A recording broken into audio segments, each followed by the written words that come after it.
Will your children grow up to become cyborgs?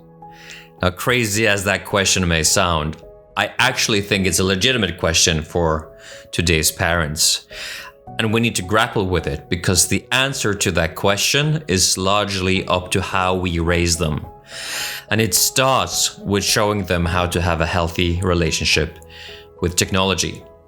You probably don't want to use iPads as babysitters because you know the price you'll pay for that is to have a child who is depressed and has severe concentration challenges and a compromised dopamine system. But you're also busy and sometimes you just want a break. These are the simple realities of 21st century parenting.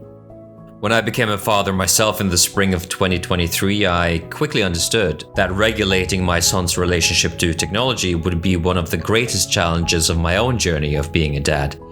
So being wide awake right now involves realizing that you need to be the kind of parent whose world is so compelling that it is more exciting than the emerging meta worlds of make-believe and deception.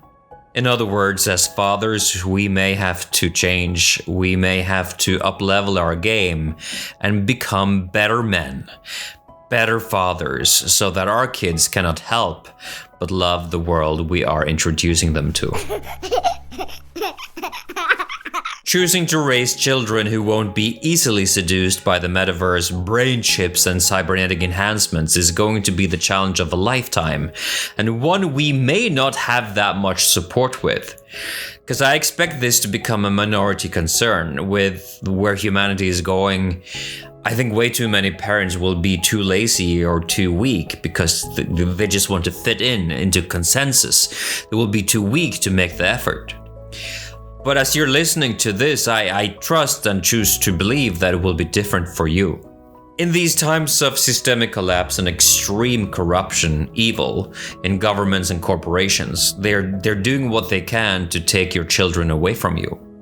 I recently watched a speech, I guess it was from earlier this year, where Joe Biden expressed that your kids are in fact everybody's kids, a bit like they were his kids. And in more and more countries around the West, psychopathic politicians express similar sentiments. Let's be clear, well, they're your kids.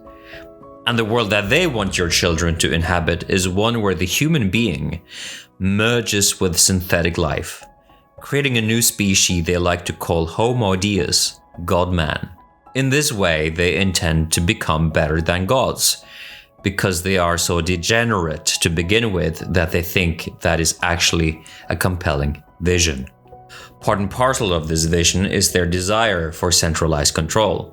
They imagine a planet governed by advanced AI, which will dish out reward and punishment based on algorithmic control, and they came a long way in creating the infrastructure for that system during the COVID madness.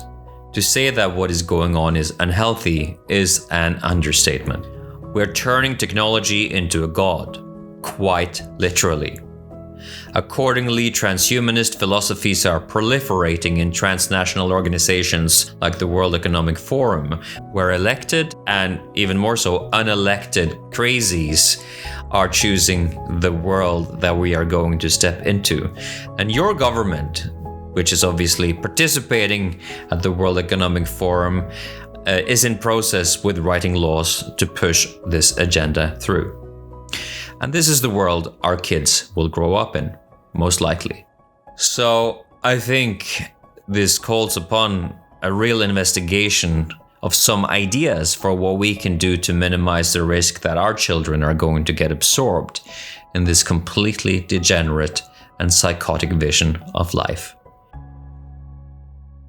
Bear in mind that this list is one I've created with my own son in mind, and I may have made it slightly different if I had a girl. 1 is to cure your own technology addiction. Your children will learn by osmosis, and you need to develop the kind of relationship to technology that you want your children to have. And I think you should have no more than 1 hour of idle time spent on your phone every day. And as part of this process, you will train your own children to have a healthy relationship to technology as well. Number 2, I suggest, is to spend time with your kids in nature. or at the very least in your garden. This will help them regulate their brain chemistry and become adapted to the natural world. It will also teach them about life and how we belong to it. You know, the seasons and bugs and animals, everything that's out there. It's very exciting for a young kid.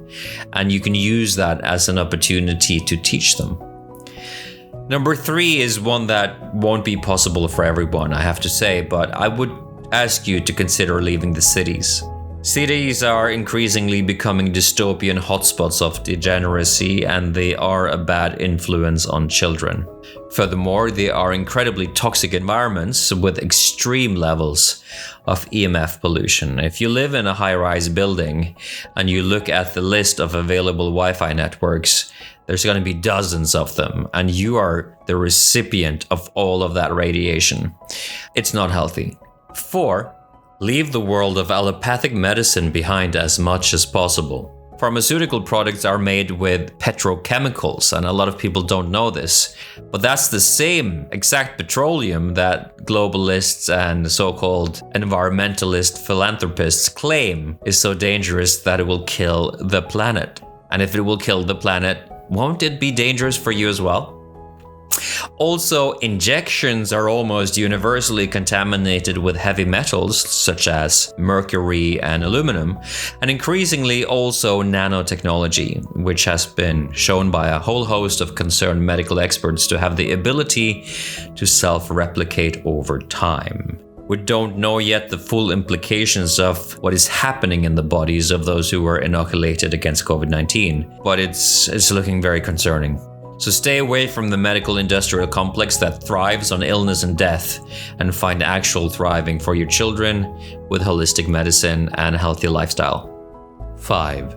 Be discerning with what kindergarten and schools your kids end up in, and most of them, they will be given access to technology, maybe not kindergarten, but at least school. And while that can be said to be a pedagogical tool, it certainly is also something that is going to seduce them into the world of technology. So even if you do great at home, they may end up being addicts at school. But at the very least, you can influence if their teachers have wholesome values, or if they are of the degenerate type that will destroy your child's mind. This is really important to look out for. 6, and this is controversial, but it's true.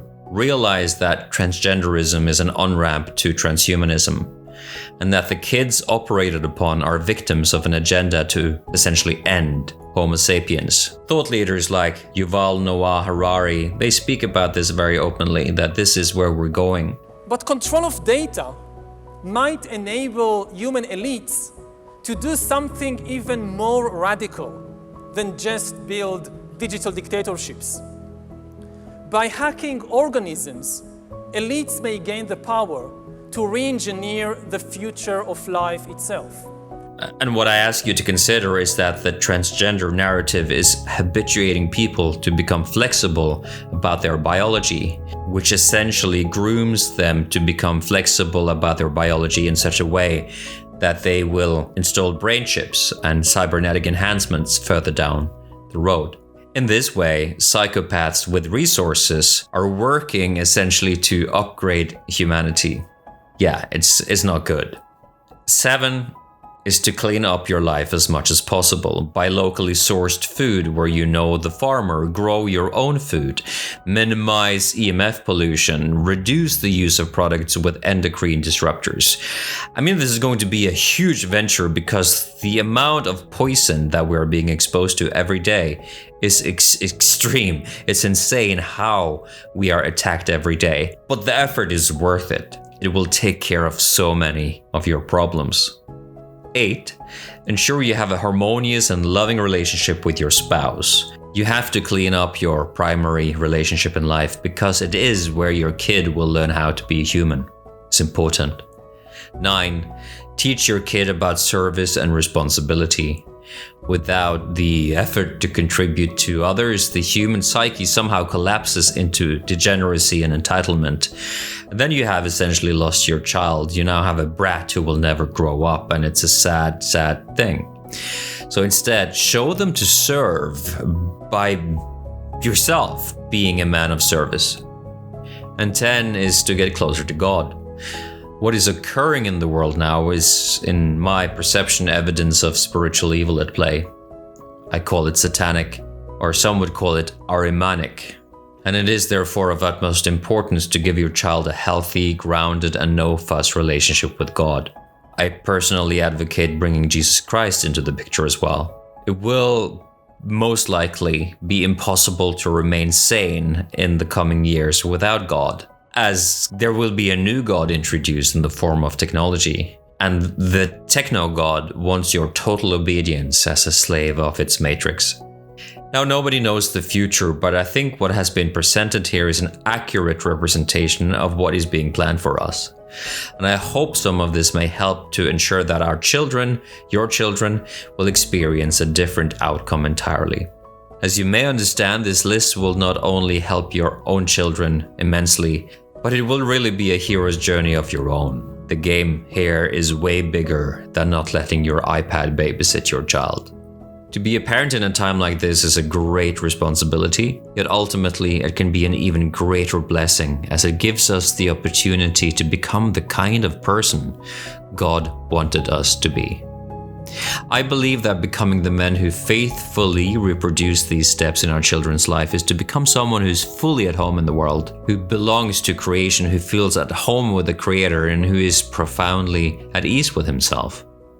And again, I make these videos to inspire you as a man to activate the heroic impulse inside of you so that you can steward your family in times of systemic breakdown and proliferating evil.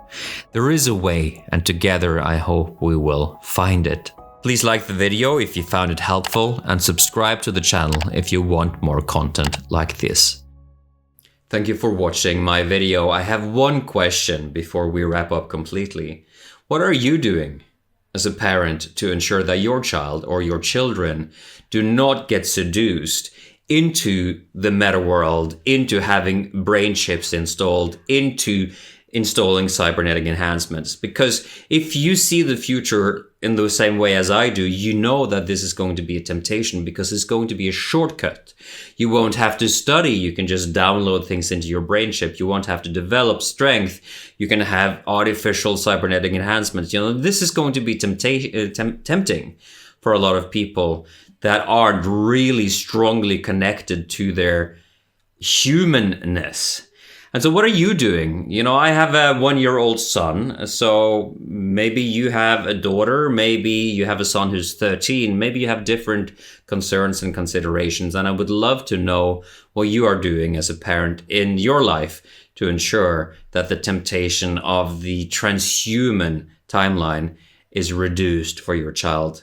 So write that in the comments below and we can start a conversation. Have a great day, and I'll see you in the next one.